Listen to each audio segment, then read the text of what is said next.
Hello friends, welcome to crazy G K trick. तो आइए daily current affairs की series को आगे बढ़ाते हैं और आज के इस वीडियो में हम 23 सितंबर 2023 के सभी करंट अफेयर्स को एक एक करके यहाँ पर डिस्कस कर लेते हैं। वीडियो में एंड तक बने रहिएगा। वीडियो पसंद आए तो वीडियो को लाइक और शेयर कर दीजिएगा। आज के करंट अफेयर का सबसे पहला क्वेश्चन देखिए, चर्चित नागोर्नो काराबाख विवाद किन दो देशों के मध्य में है? तो नागोर्नो काराबाख विवाद की बात करें जो कि एक पर्टिकुलर प्लेस है फ्रेंड्स, इस प्लेस को लेकर जो विवाद है वो आर्मेनिया और अजरबैजान के मध्य में देखने को मिलता है। आंसर डी हो जाएगा। अब सुर्खियों में क्यों है ये इंपॉर्टेंट हो जाता है, तो हाल ही में अजरबैजान ने आर्मेनियाई नागोर्नो काराबाख में एक सैन्य ऑपरेशन शुरू करने की घोषणा की है। यहाँ पर आप मैप में देख सकते हैं अजरबैजान और आर्मेनिया के मध्य में इस पर्टिकुलर प्लेस पर नागोर्नो काराबाख नाम का प्लेस स्थित है। इसी प्लेस को लेकर आर्मेनिया और अजरबैजान के मध्य में विवाद देखने को मिलता है। अजरबैजान के द्वारा इस ऑपरेशन को शुरू करने का उद्देश्य नागोर्नो काराबाख को आर्मेनिया के कब्जे से मुक्त कराना है। दोनों देशों के मध्य में 2020 में देखिए 3 महीने का एक भीषण युद्ध भी इस पर्टिकुलर प्लेस को लेकर हुआ था। इस युद्ध में लगभग 7,000 लोग दोनों देशों के मारे गए थे। अब देखिए, अगर हम पर्टिकुलर लोकेशन देखें नागोर्नो काराबाख क्षेत्र की, तो ये कॉकेशियस पर्वत श्रृंखला के दक्षिणी भाग और आर्मेनियाई पर्वत मैदान के पूर्वी भाग के बीच में स्थित है। ये जो पूरा क्षेत्र है 4400 वर्ग किलोमीटर क्षेत्र में फैला हुआ है। वैसे अंतर्राष्ट्रीय रूप से ये जो क्षेत्र है अजरबैजान का हिस्सा है, लेकिन उस पर आर्मेनिया के जाति गुटों का भी कब्जा है। तो इसीलिए इस क्षेत्र को लेकर दोनों देशों के मध्य में अक्सर विवाद देखने को मिलता है। अब देखिए, दोनों देशों की बात करें तो आर्मेनिया पश्चिमी एशिया और यूरोप के काकेशियस क्षेत्र के मध्य में एक पहाड़ी पर स्थित है जिसकी कैपिटल येरेवान है। अजरबैजान की बात करें तो ये काकेशियस पर्वत के पूर्वी भाग में स्थित है और पूर्वी यूरोप और एशिया के मध्य में बसा हुआ एक देश है जिसकी कैपिटल बाकू है। नागोर्नो काराबाख विवाद आर्मेनिया और अजरबैजान के मध्य में देखने को मिलता है। देखिए दोस्तों, अगर आपको मंथली करंट अफेयर्स की डिटेल पीडीएफ लेना है तो आप रूट एप्लीकेशन या क्रेजी जीके ट्रिक एप्लीकेशन से डाउनलोड कर सकते हैं। साथ ही आप वीडियो के कमेंट बॉक्स में भी लिंक दिया हुआ है जहां से क्लिक करके आप ले सकते हैं। इन मंथली करंट अफेयर्स पीडीएफ में देखिए पूरे मंथ के जो सबसे ज्यादा एग्जाम रिलेवेंट क्वेश्चन होते हैं उन क्वेश्चन को यहाँ पर डिटेल के साथ प्रोवाइड किया गया है, जो एग्जाम के लास्ट टाइम रिविजन में आपको बहुत हेल्प करता है। तो एक बार जरूर क्लिक करें। चलिए आगे बढ़ते हैं। सेकेंड क्वेश्चन देखिए, विश्व कुश्ती चैंपियनशिप 2023 में भारतीय महिला पहलवान अंतिम पंघाल ने कौन सा मेडल जीता है? तो देखिए, पहले तो ये जान लेते हैं कि वर्ल्ड रेसलिंग चैंपियनशिप 2023 का आयोजन कहाँ किया जा रहा है। तो इस साल इसका जो आयोजन है सर्बिया के बेलग्रेड में किया जा रहा है, जिसमें भारतीय महिला पहलवान अंतिम पंघाल ने कुश्ती में ब्रॉन्ज मेडल अपने नाम किया है। आंसर ए हो जाएगा। देखिए फ्रेंड्स, सर्बिया के बेलग्रेड में आयोजित वर्ल्ड रेसलिंग चैंपियनशिप 2023 में भारतीय महिला पहलवान अंतिम पंघाल ने महिलाओं की 53 किलोग्राम भार वर्ग में स्वीडन की एम्मा को हराकर ब्रॉन्ज मेडल अपने नाम किया है और इसी जीत के साथ अंतिम पंघाल ने पेरिस 2024 के ओलंपिक में क्वालिफाई किया है। इसके अलावा लास्ट मंथ अगस्त 2023 में जॉर्डन की राजधानी अम्मान में आयोजित अंडर 20 वर्ल्ड रेसलिंग चैंपियनशिप में अंतिम पंघाल ने गोल्ड मेडल अपने नाम किया था। अब देखिए, 53 किलोग्राम भार वर्ग जिसमें अंतिम पंघाल ने ब्रॉन्ज मेडल अपने नाम किया है, इसमें जो गोल्ड मेडल है वो जापान की अकारी फुजिनामी ने अपने नाम किया है। इसे भी याद रखिएगा, एग्जाम में हमें देखने को मिल सकता है। वर्ल्ड रेसलिंग चैंपियनशिप 2023 16 से लेकर 24 सितंबर 2023 तक सर्बिया के बेलग्रेड में आयोजित की जाएगी। वर्ल्ड रेसलिंग चैंपियनशिप की शुरुआत 1904 में की गई थी और इसका आयोजन विश्व चैंपियनशिप यूनाइटेड वर्ल्ड रेसलिंग के द्वारा करवाया जाता है। इसके बाद नेक्स्ट क्वेश्चन देखिए, चौथे नदी उत्सव का आयोजन कहाँ किया जा रहा है? तो चौथे नदी उत्सव का आयोजन भारत की राजधानी नई दिल्ली में किया जा रहा है। नई दिल्ली में 22 सितंबर से लेकर 24 सितंबर तक इंदिरा गांधी राष्ट्रीय कला केंद्र में चौथे नदी उत्सव का आयोजन किया जाएगा।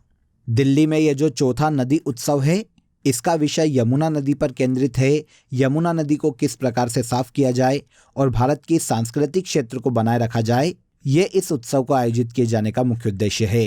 3 दिन का ये जो कार्यक्रम है इसके दौरान देखिए सांस्कृतिक कार्यक्रम, पुस्तक मेला और इसके अलावा फिल्म महोत्सव और कठपुतली शो सहित अलग अलग कार्यक्रम आयोजित किए जाएंगे। नदियों और नदियों के तटों पर स्थित नदी संस्कृति का संरक्षण करना इस नदी उत्सव को आयोजित किए जाने का मुख्य उद्देश्य है। सबसे पहली बार नदी उत्सव का आयोजन 2018 में महाराष्ट्र के नासिक में गोदावरी नदी के तट पर किया गया था और अब चौथे नदी उत्सव का आयोजन नई दिल्ली में यमुना नदी के तट पर किया जा रहा है। हाल ही में डांसर डॉक्टर सरोजा वेदनाथन का निधन हो गया। इनका संबंध किस नृत्य से था? तो सरोजा वेदनाथन, जिनका देखिए हाल ही में निधन हो गया है कैंसर से, ये भरतनाट्यम की एक बहुत ही फेमस डांसर थी जिनका हाल ही में 86 वर्ष की आयु में कैंसर से निधन हो गया है। इनका जन्म देखिए 1937 में कर्नाटक के बेल्लारी में हुआ था, मतलब इनका संबंध कर्नाटक राज्य से है। नृत्य के क्षेत्र में इनके योगदान के कारण या कला के क्षेत्र में इनके योगदान के कारण 2002 में इन्हें पद्मश्री और 2012 में पद्म भूषण से सम्मानित किया जा चुका है। इसके अलावा 1974 में इन्होंने दिल्ली में गणेश नाट्यालय भी खोला था। तो डॉक्टर सरोजा वेदनाथन, जिनका हाल ही में निधन हो गया है, भरतनाट्यम की एक प्रसिद्ध नृत्यांगना थी। आगे आइए, प्रतिष्ठित नॉर्मन ई बॉरलॉग पुरस्कार 2023 किसे प्रदान किया जाएगा? तो 2023 में नॉर्मन ई बॉरलॉग पुरस्कार से डॉक्टर स्वाति नायक को सम्मानित किया जाएगा। आंसर डी हो जाएगा। देखिए, अंतर्राष्ट्रीय चावल अनुसंधान संस्थान की शीर्ष वैज्ञानिक है डॉक्टर स्वाति नायक, जिन्हें फील्ड अनुसंधान और अनुप्रयोग के लिए प्रतिष्ठित नॉर्मन ई बॉरलॉग पुरस्कार 2023 प्रदान किया जाएगा। स्वाति नायक का संबंध ओडिशा राज्य से है। इन्हें यह जो पुरस्कार है नेक्स्ट मंथ यूएसए के आयोवा में प्रदान किया जाने वाला है। इनके पहले देखिए 2022 में प्रतिष्ठित नॉर्मन ई बॉरलॉग पुरस्कार डॉक्टर महालिंगम गोविंदराज को फील्ड रिसर्च और एप्लीकेशन के लिए दिया गया था। अब इस पुरस्कार की बात करें कि यह पुरस्कार क्या है, तो देखिए यह जो पुरस्कार है वर्ल्ड फूड प्राइज फाउंडेशन के द्वारा दिया जाता है और विश्व में हरित क्रांति के जनक डॉक्टर नॉर्मन बॉरलॉग की स्मृति में दिया जाता है। ये ऐसे साइंटिस्ट को दिया जाता है जो कि 40 वर्ष से कम आयु के हैं और इन्होंने खाद्य और पोषण सुरक्षा, भूख उन्मूलन के क्षेत्र में कार्य किया हो, तो ऐसे साइंटिस्ट को यह पुरस्कार प्रदान किया जा सकता है। 2023 में यह जो पुरस्कार है ओडिशा की स्वाति नायक को दिया जाएगा। क्लियर? यहाँ तक के सभी क्वेश्चन देखिए क्लियर हो गए होंगे। अब आ जाइए आज की कंट्री इन न्यूज़ में हम यूरोप के देश अल्बानिया को यहाँ पर डिस्कस कर लेते हैं। अल्बानिया जो कि यूरोप महाद्वीप का देश है, कैपिटल तिराना है। अल्बानियन लेक यहाँ की ऑफिशियल करेंसी है और बजराम बेगच यहाँ के प्रेसिडेंट के पद पर हैं। एडी रामा यहाँ के पीएम हैं। पड़ोसी देशों की बात करें तो मोंटीनेग्रो, ग्रीस, नॉर्थ मैसेडोनिया और कोसोवो अल्बानिया के पड़ोसी देश है। इसके पश्चिम में एड्रियाटिक सागर स्थित है फ्रेंड्स। ड्रीन नदी यहाँ की सबसे लंबी नदी है और माउंट कोरब यहाँ की सबसे ऊंची पर्वत चोटी है। यूरोप के देश अल्बानिया में वर्तमान में 4 यूनेस्को साइट है, जिनमें ब्यूट्रेट, बेरात और जीरोकास्त्र के ऐतिहासिक केंद्र शामिल है। तो यूरोप के देश अल्बानिया की कैपिटल तिराना है। याद रखिएगा, छोटा सा देश है तो फैक्ट भी यहाँ पर हमारे पास इसके संबंध में कम है। नेक्स्ट देखिए, प्रमिला मलिक किस राज्य की पहली महिला विधानसभा अध्यक्ष बनाई गई है? तो देखिए, प्रमिला मलिक की बात करें तो ये बीजू जनता दल की एक वरिष्ठ नेता है, जिन्हें हाल ही में ओडिशा की पहली महिला विधानसभा अध्यक्ष चुना गया है। तो आंसर बी हो जाएगा। प्रमिला मलिक ओडिशा विधानसभा की पहली महिला अध्यक्ष बनी है। ओडिशा विधानसभा अध्यक्ष बनने से पहले प्रमिला मलिक ओडिशा की राजस्व मंत्री थी। ओडिशा की बात करें तो भारत का ये एक पूर्वी तटीय राज्य है फ्रेंड्स, जिसकी कैपिटल भुवनेश्वर है। यहाँ के सीएम के पद पर नवीन पटनायक है। विधानसभा सीटों की बात करें तो ओडिशा में 147 विधानसभा की सीटें हैं, लोकसभा सीटें 21 हैं और 10 यहाँ पर राज्यसभा की सीटें हैं। प्रमिला मलिक को हाल ही में ओडिशा विधानसभा की पहली महिला अध्यक्ष चुना गया है। आगे आइए, 128 कॉन्स्टिट्यूशनल अमेंडमेंट बिल 2023 किससे संबंधित है? वेरी वेरी इंपॉर्टेंट, काफ़ी सुर्खियों में रहा है फ्रेंड्स। और आप सभी जानते हैं कि ये एक महिला आरक्षण बिल है, मतलब वुमेन्स रिजर्वेशन बिल है, जो कि हाल ही में लोकसभा और राज्यसभा में पारित किया गया है। देखिए फ्रेंड्स, संसद ने लोकसभा, राज्य विधानसभाओं और दिल्ली विधानसभाओं में महिलाओं के लिए 1/3 आरक्षण के लिए 128 कॉन्स्टिट्यूशनल अमेंडमेंट बिल 2023 को पारित किया है, जिसे नारी शक्ति वंदन अधिनियम नाम दिया गया। हाल ही में देखिए 20 सितंबर को यह बिल लोकसभा में पारित हुआ और 21 सितंबर को इसे राज्यसभा में पारित किया गया है। राष्ट्रपति की अनुमति मिलते से ही ये एक अधिनियम बन जाएगा और भारतीय संविधान में शामिल कर लिया जाएगा। हाल ही में कनाडा के फ्रेजर इंस्टीट्यूट द्वारा जारी की गई विश्व की आर्थिक स्वतंत्रता रिपोर्ट 2021 में भारत की रैंक कौन सी है? तो देखिए, फ्रेजर इंस्टीट्यूट जो कि कनाडा का एक प्राइवेट ऑर्गेनाइजेशन है फ्रेंड्स, इसने हाल ही में भारत में दिल्ली स्थित शोध संस्थान सेंटर फॉर सिविल सोसाइटी के साथ मिलकर विश्व की आर्थिक स्वतंत्रता रिपोर्ट 2021 को जारी किया, जिसमें इंडिया को 87 स्थान पर रखा गया है। आंसर सी हो जाएगा। कनाडा की इस इंस्टीट्यूशन की रिपोर्ट में 165 देशों को शामिल किया गया था, जिसमें भारत विश्व में आर्थिक स्वतंत्रता के मामले में 87 नंबर पर है। इसके पहले लास्ट ईयर भारत का स्थान 86वां था। इस रिपोर्ट के अनुसार आर्थिक स्वतंत्रता के मामले में सिंगापुर विश्व में पहले स्थान पर है, उसके बाद दूसरे नंबर पर हांगकांग का स्थान आता है और स्विट्जरलैंड इस लिस्ट में तीसरे स्थान पर रखा गया है।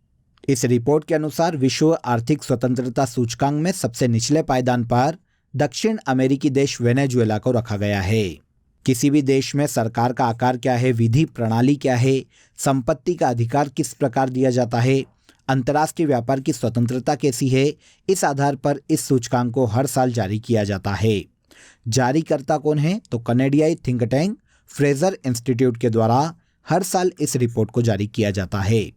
2023 में इस रिपोर्ट में भारत 165 देशों की सूची में 87वें स्थान पर रखा गया है। चर्चित उपन्यास वेस्टर्न लेन की लेखिका कौन है? तो देखिए, वेस्टर्न लेन जो कि एक चर्चित उपन्यास है फ्रेंड्स, इसकी लेखिका चेतना मारू है। देखिए, चेतना मारू भारतीय मूल की ब्रिटिश लेखिका है, जिनका पहला उपन्यास वेस्टर्न लेन लंदन में 2023 बुकर पुरस्कार के लिए शॉर्टलिस्ट किया गया है। चेतना मारू के इस उपन्यास में गोपी नाम की एक 11 वर्षीय ब्रिटिश गुजराती लड़की की कहानी है और उसके परिवार के साथ उसके संबंधों की कहानी को बताया गया है। यह जो किताब है, अप्रवासी पिता द्वारा एकल माता पिता के रूप में अपने परिवार का पालन पोषण करने के लिए जो प्रयास किए जा रहे हैं, उनकी कहानी को दर्शाती है। तो वेस्टर्न लेन चेतना मारू के द्वारा लिखा गया उपन्यास है, जिसे हाल ही में 2023 में बुकर पुरस्कार के लिए शॉर्टलिस्ट किया गया है। इसके बाद आज के करंट अफेयर का सबसे लास्ट क्वेश्चन देखिए, वर्ल्ड राइनो डे कब मनाया जाता है? तो पूरे वर्ल्ड में राइनो के संरक्षण के लिए 22 सितंबर को वर्ल्ड राइनो डे के रूप में मनाया जाता है। आंसर बी हो जाएगा। देखिए, इस डे को मनाए जाने की घोषणा सबसे पहली बार 2010 में WWF के द्वारा की गई थी। विश्व में गेंडों की सभी 5 प्रजाति जो कि अभी मौजूद है, उनके संरक्षण के लिए और उनके प्रति लोगों में जागरूकता फैलाने के उद्देश्य से हर साल 22 सितंबर को वर्ल्ड राइनो डे के रूप में मनाया जाता है। देखिए फ्रेंड्स, अगर हम इंडिया की बात करें तो भारत में 3001 सींग वाले गेंडे मतलब राइनो देखने को मिलते हैं और भारत पूरी दुनिया में राइनो के मामले में पहले स्थान पर है। असम में काजीरंगा नेशनल पार्क में 1 सींग वाले गेंडे सबसे ज्यादा देखने को मिलते हैं। तो इनका संरक्षण किया जा सके, इन्हें विलुप्त होने से बचाया जा सके, इस उद्देश्य से वर्ल्ड राइनो डे 22 सितंबर को मनाया जाता है। क्लियर? तो यहाँ पर देखिए, हमने 23 सितंबर 2023 के सभी करंट अफेयर्स को डिटेल में समझ लिया। अब आ जाइए फैक्ट शीट में, हम कल के टॉपिक को आगे बढ़ाते हैं और समाचार पत्र और उनके प्रकाशन स्थल को जान लेते हैं। देखिए फ्रेंड्स, पीपुल्स डेली जो कि एक विश्व प्रसिद्ध समाचार पत्र है, बीजिंग से जारी किया जाता है। फाइनेंशियल टाइम्स लंदन का समाचार पत्र है। न्यूयॉर्क टाइम्स नाम से ही समझ में आ जाएगा, ये न्यूयॉर्क से प्रकाशित होता है। बांग्लादेश ऑब्जर्वर ढाका से प्रकाशित होता है। The times of India India का समाचार पत्र है और खलीज टाइम्स दुबई से प्रकाशित होने वाला समाचार पत्र है। ये सभी पूरे वर्ल्ड में काफ़ी सुर्खियों में रहते हैं, इसीलिए हमें इनके प्लेसेस याद रखने चाहिए। अब आ जाइए लास्ट डे के सेशन में जो करंट अफेयर हमने डिटेल में समझा था, उसे हम एक बार यहाँ पर रिवाइज कर लेते हैं। सबसे पहला देखिए, statue of oneness Madhya Pradesh राज्य में बनाया गया है। अंतर्राष्ट्रीय शांति दिवस हर साल 21 सितंबर को मनाया जाता है। एशियन गेम्स 2023 में भारतीय दल के ध्वजवाहक हरमनप्रीत सिंह और लवलीना बोरगोहेन है। सिम्बेक्स 2023 युद्धाभ्यास भारत और सिंगापुर के मध्य में आयोजित किया जाता है। ICC men's T20 world cup 2024 का आयोजन वेस्टइंडीज और अमेरिका में संयुक्त रूप से किया जाएगा। मध्य प्रदेश के बांधवगढ़ नेशनल पार्क में हाल ही में हाथी महोत्सव की शुरुआत की गई। केंद्र सरकार के द्वारा विज्ञान, प्रौद्योगिकी और नवाचार के क्षेत्र में राष्ट्रीय पुरस्कारों की हाल ही में स्थापना की गई, जिन्हें राष्ट्रीय विज्ञान पुरस्कार के नाम से जाना जाएगा। इसके बाद उत्तर प्रदेश के पहले अंतर्राष्ट्रीय व्यापार मेले का आयोजन ग्रेटर नोएडा में किया गया है। मुख्यमंत्री कृषक मित्र योजना एमपी गवर्नमेंट की योजना है। और लास्ट देखिए, दिल जश्न बोले ICC men's cricket world cup का एंथम सॉन्ग है। तो ये सभी ऐसे करंट अफेयर हैं जिन्हें हमने लास्ट डे के सेशन में डिटेल में समझा था। अब आ जाइए, आज के लिए आपका क्वेश्चन ऑफ द डे है, योजना आयोग की स्थापना किस समिति की सिफारिश पर की गई थी। इंपॉर्टेंट क्वेश्चन है, कमेंट में ज़रूर बताइएगा कि इस क्वेश्चन का आंसर क्या है। इसके अलावा दोस्तों, आप सभी के लिए एक इंपॉर्टेंट अपडेट है। अब आपके लिए क्रेजी जीके ट्रिक के सभी कोर्सेज वेबसाइट पर भी अवेलेबल है। ये सभी कोर्सेज आप सभी की रिक्वायरमेंट और लेटेस्ट एग्जाम पैटर्न को ध्यान में रखकर डिज़ाइन किए गए हैं। यहाँ हम बेसिक कॉन्सेप्ट के साथ साथ कॉम्प्रिहेंसिव लर्निंग पर फोकस करते हैं। तो एक बार ज़रूर वेबसाइट पर विजिट करें, इसका लिंक आपको डिस्क्रिप्शन बॉक्स में दिया गया है। तो आज के इस वीडियो में बस इतना ही। अगर वीडियो अच्छा लगा हो तो वीडियो को लाइक और शेयर कर दीजिए, चैनल को सब्सक्राइब कर लीजिए। कल फिर मुलाकात करेंगे नेक्स्ट डे के करंट अफेयर में। तब तक अपना ख्याल रखिए। जय हिंद, जय भारत।